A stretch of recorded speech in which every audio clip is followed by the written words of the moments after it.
What happens when the world's most controversial duchess faces one of America's sharpest journalists under the glaring lights of live television? If you thought Meghan Markle's previous interviews were fiery, you haven't seen her spar with George Stephanopoulos. Until now. Because what started as polite conversation would soon turn into open hostility, leaving millions of viewers stunned and wondering if the Duchess had finally met her match. The morning sun poured through the towering glass windows of the Good Morning America studio in New York City. The set gleamed with its usual warmth, coffee mugs neatly placed, cameras humming softly, and a backdrop of Manhattan's skyline glowing against a perfect blue sky. Producers, dressed in their headsets and clipboards, whispered excitedly behind the scenes. After all, this wasn't just any guest. This was Meghan Markle. Dressed in a sleek black pantsuit and her hair swept back into a flawless bun, Meghan walked confidently onto the set, her heels clicking against the polished floor. George Stephanopoulos rose from his chair to greet her, extending his hand with that practiced broadcaster's smile. "Meghan, welcome," George said smoothly. "Thank you for joining us this morning." "Of course," Meghan replied, settling into her chair. Her tone was already slightly cool, though she paired it with the kind of smile that didn't quite reach her eyes. "Happy to be here." George adjusted his tie and shuffled his note cards. There was something in his expression that suggested he was preparing for more than the standard celebrity puff piece. "So, Meghan," he began, leaning slightly forward, "you've been in the headlines for years now. From your acting career, to your royal marriage, to stepping away from the monarchy, to your projects here in the U.S. You've spoken a lot about your truth. But here's my first question. Do you believe your truth has ever conflicted with the truth?" The studio audience let out a faint murmur at the pointed question. Meghan's perfectly arched eyebrow rose as she let out a short laugh. "Well," she said, her voice dripping with irony, "I think people who spend their lives reading headlines and writing gossip columns love to talk about facts. But my experiences, those can't be debated. They're mine. My truth is exactly that. Mine. Whether that makes some people uncomfortable, that's really not my problem." George didn't flinch, but he gave a faint shake of his head, clearly unimpressed. "That's an interesting answer," he replied calmly, jotting something on his notepad. "And what about the royal family? You've painted them as cold, even cruel in your various interviews," George continued. "But when pressed for specifics, names, dates, evidence, you've declined to elaborate. Some would say, that's convenient. Do you feel any responsibility for the damage your comments may have caused, both to individuals in that family and to the institution itself?" Meghan's smile hardened. "Ah," she said, sitting back and crossing her legs. "Here we go. Another journalist trying to both sides racism and emotional neglect. Let me make this easy for you, George. It wasn't my job to protect the institution. It was their job to protect me, and they failed." George kept his eyes locked on hers. "But Meghan, you also benefited enormously from that institution, didn't you? The titles, the platform, the global attention. Don't you think there's a contradiction in accepting all of that while simultaneously tearing it down?" Meghan's laugh was sharp this time, almost mocking. "Oh, George," she said, "that's such a tired narrative. People love to say she wanted the fairy tale but couldn't handle the castle. Please, if you think my life was some kind of charmed existence, you clearly haven't been paying attention." The room grew just a little tenser. George's pen hovered above his notes as he pressed on. "And now you're here in the U.S., making documentaries, books, podcasts, telling your side of the story over and over again. And yet you still claim to want privacy. How do you reconcile that?" Meghan tilted her head, her lips pursing slightly. "I've said this many times, George. Privacy doesn't mean silence. It means control. I choose what I share. I choose how and when. That's called boundaries. Something the press seems incapable of understanding." There was a long pause. George studied her for a moment before setting his cards down entirely. "Fair enough," he said, though his tone suggested otherwise. "Let's talk about Harry for a moment." Meghan cut him off with a curt wave of her hand. "Let's not actually," she snapped. "I think he's been dragged into enough interviews. This is about me, isn't it?" George raised an eyebrow, his lips twitching, with the faintest hint of irritation. Well, he said evenly, it's about the story, and Harry is part of that story. Harry is my husband, Meghan shot back, her voice sharper now. Not your headline. George didn't break eye contact.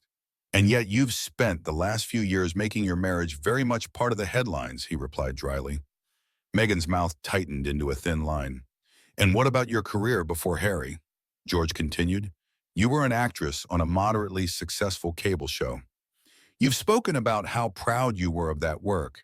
And yet, since marrying into the royal family, you've dismissed that time as insignificant. Do you look back on your acting career fondly, or do you see it now as just a stepping stone? Meghan's laugh this time was low and incredulous. You really do your research, don't you? She said, her tone edged with sarcasm. I've always been proud of my work, but it's fascinating how people like you love to belittle it.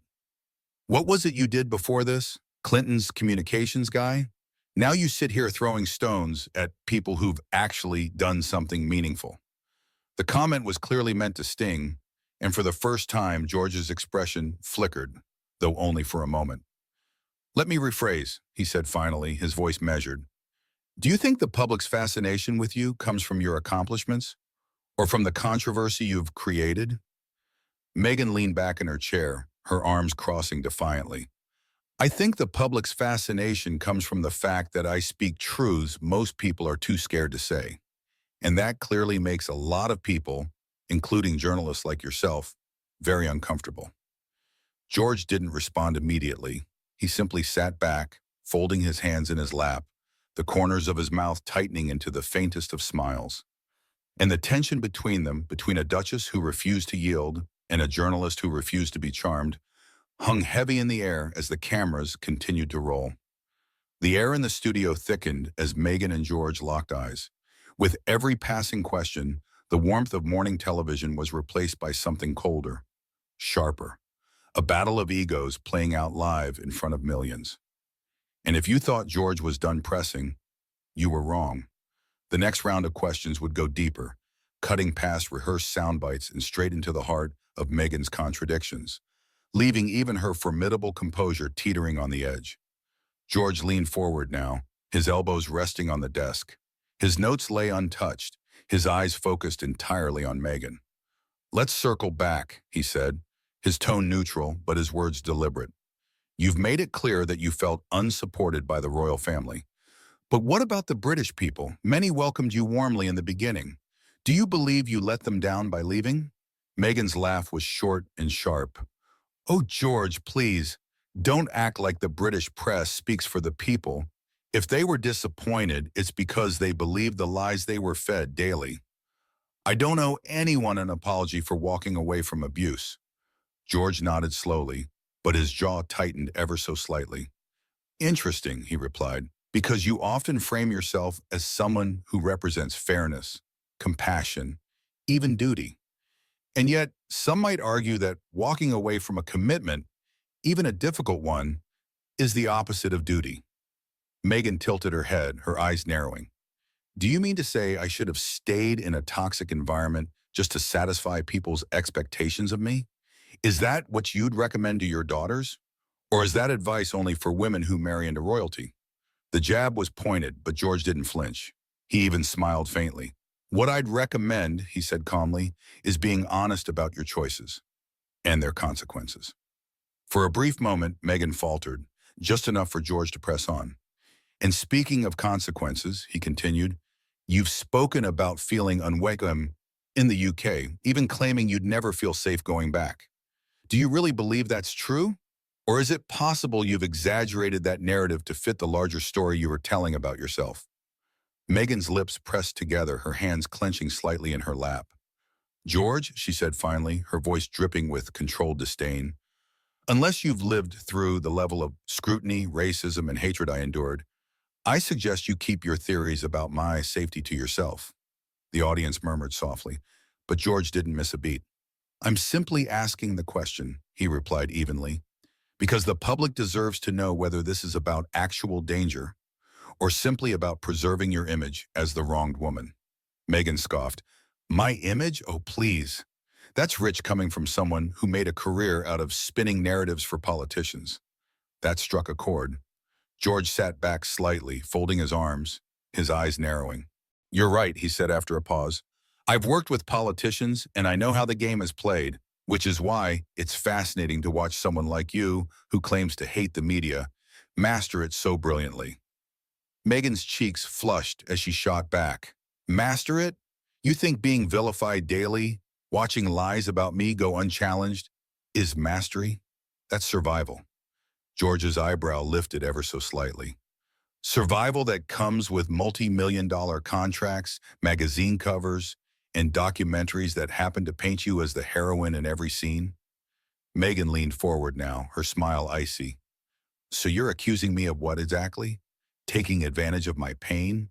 Making the best out of a terrible situation? I'm sorry if that offends your journalistic sensibilities, George, but that's called resilience." George tapped his pen lightly on the desk, his gaze unwavering. "Or," he said quietly, "it's called opportunism." The silence that followed was heavy. Even the cameras seemed to hesitate. Meghan's jaw tightened, her hands gripping the arms of her chair. "Careful, George," she finally said. "You're starting to sound like one of those tabloids you pretend to despise."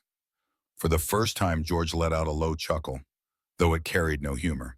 "And you're starting to sound," he said, his voice low and deliberate, "like someone who's convinced the world revolves around her grievances." Meghan's breath hitched, just slightly, as her eyes flashed with indignation. "That's enough," she snapped. "You don't know me. You don't know what I've been through." "No," George agreed calmly, "but I do know what accountability looks like. And so far, I haven't seen much of it here." The tension in the studio was now unbearable. Even the camera crew had stopped moving, transfixed by the escalating exchange. Meghan crossed her arms defiantly and leaned back, her expression one of steely resolve. George, however, leaned forward slightly, his tone growing colder. "And now," he said, "I'd like to ask about Harry." Meghan's head snapped up, her eyes narrowing dangerously. "Don't," she warned. But George only continued. "You've said that Harry supported you through everything, that he stood by your own, but some have said that he too seems isolated now, cut off from his family, from his country. Do you feel responsible for that?"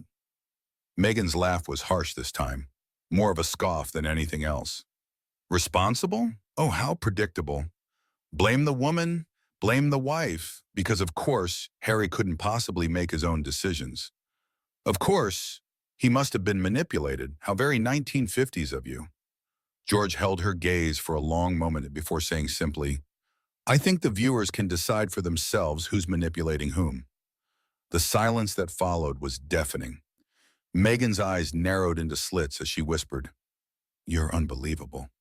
George only straightened his tie and replied smoothly, "And you, Meghan, are exactly who I thought you'd be." By now, the morning sun outside the studio was blazing, but inside, the chill between Meghan and George could have frozen the set. What was meant to be a polite interview had evolved into an intellectual cage match, and both combatants were unwilling to back down. And just when you thought George had exhausted his questions, he leaned forward with one last pointed inquiry, and Meghan's carefully constructed facade began to crumble in real time. George sat back, his hands folded neatly on the desk, studying her. "You've spoken," he began, his voice calm but laced with steel, "about how leaving royal life allowed you to rediscover yourself, your independence, your voice to Pharaoh. But when I look at the years since, I don't see independence. I see a woman who traded one stage for another, one palace for another. Who's truly in control here, you or the narrative you've built around yourself?" Meghan let out a humorless laugh, leaning forward on her elbows. "That's rich," she sneered, her voice dripping with contempt. "Coming from a man who's made his career telling other people's stories, criticizing them while pretending you're above it all. You don't know me, George. You don't know what it's like to have the world against you." George didn't flinch. He simply tilted his head, watching her with the same dispassionate scrutiny that had unnerved politicians and generals alike. "I don't need to know you," he said quietly. "I've seen this play out before, and I know what narcissism looks like when it's dressed up as victimhood. The word hit her like a slap. Meghan's eyes widened and her lips parted as though she couldn't believe what she'd just heard. Narcissism? She repeated, her voice sharp enough to cut glass. You dare sit there and call me a narcissist? Because I refuse to be silent about what I went through? Because I refuse to let others write my story? George's gaze was steady, almost pitying now. No, he said, because every question, every criticism, every challenge, you meet it with indignation, with blame, with condescension. It's always someone else's fault, always someone else who's cruel or ignorant or racist, but never you. Not once have I heard you say, maybe I mishandled that. Maybe I hurt someone too. That's not strength, Meghan. That's denial. The air in the studio had gone utterly still. Even the faint hum of the camera seemed to fade as Meghan stared him down, her jaw tight, her chest rising and falling with quickened breath. You think you're clever, don't you? She hissed, her voice low now, trembling with fury. You think you're exposing me. But all you've done here is prove why women like me stay quiet, why we smile and lean while men like you try to tear us apart for sport. George shook his head slowly, his voice calm but relentless. This isn't sport, he said. This is journalism. This is asking questions that people are too afraid to ask because they don't want to be called cruel or misogynistic or racist. But someone has to ask, because the public deserves answers. And what I see here, he gestured slightly toward her, is someone who doesn't have them. That was enough for Meghan. She pushed back her chair abruptly, the screech of metal against tile echoing in the dead silence of the studio. I don't have to sit here and be insulted, she snapped. I don't have to justify my life to someone who clearly came here with an agenda to humiliate me. George raised an eyebrow, his voice still calm. Not to humiliate you, he corrected softly. To hold you accountable, something no one else seems willing to do. Meghan stood now, straightening her black pantsuit, her chin held high despite the redness creeping into her cheeks.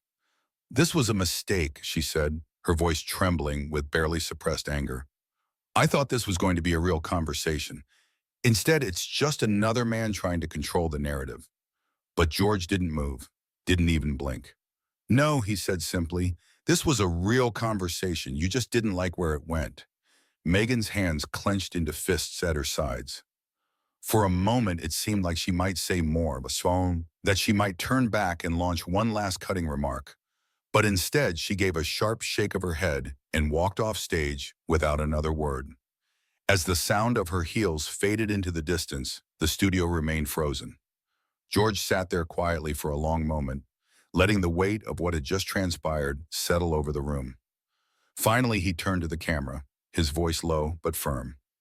To our viewers, he said, I apologize for the abrupt end to this interview, but I believe you deserve to see these conversations for what they really are.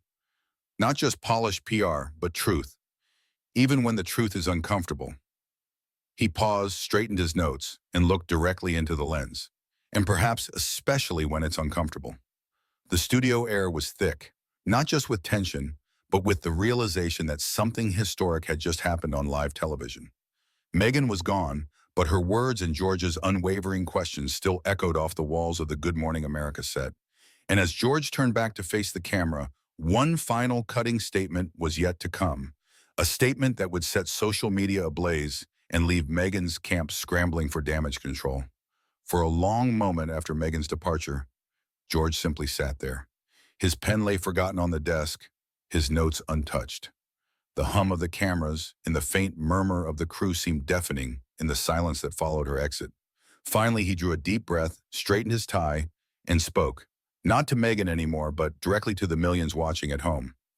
This isn't how I expected this morning to go, he admitted, his voice even and deliberate. But sometimes conversations don't go the way we script them, and that's when the truth tends to slip through. He paused, letting the words settle, and the camera zoomed in just slightly, framing his expression of quiet resolve. What you witnessed here, he continued, was not a personal attack. It was not a smear campaign, it was journalism. It was holding someone who has wielded incredible influence, who has told her story on the biggest stages in the world, to the same standard we hold everyone else to. And if that makes people uncomfortable, Maybe it should. Behind the cameras, producers were already motioning at him, whispering about time slots and sponsors and moving on. But George ignored them. He kept his gaze locked on the camera, his voice growing firmer. There's a difference, he said, between being a victim and making victimhood your brand, between seeking justice and seeking attention. And I fear that distinction is becoming blurred, not just here, but everywhere. He leaned back slightly, exhaling slowly as though weighing how far to push. I want to be clear, he added, his tone softening just enough. No one denies that Meghan endured challenges. No one denies that racism, cruelty, and scrutiny exist, and they can wound deeply. But what we cannot do, what I refuse to do, is let those truths become shields that deflect any and all accountability. That's not how trust is built. That's not how healing happens. By now, social media was already on fire. Hashtags trending, clips of the confrontation circulating, some praising George's fortitude, others condemning him for perceived harshness. The studio's phone lines were lighting up. He glanced briefly at his notes, then set them aside entirely. I've interviewed presidents, he said, world leaders, generals, CEOs, and what I've learned is this. Power doesn't always come in the form of armies or wealth. Sometimes it comes in the form of a story, a narrative, that people are afraid to question. But my job is to question it anyway. He leaned forward once more, his fingers interlaced now on the desk. I hope Meghan Markle finds the peace she's looking for. Truly, but today reminded me why this work matters. Because if we stop asking hard questions, if we stop expecting honesty and consistency from those in the spotlight, we all lose.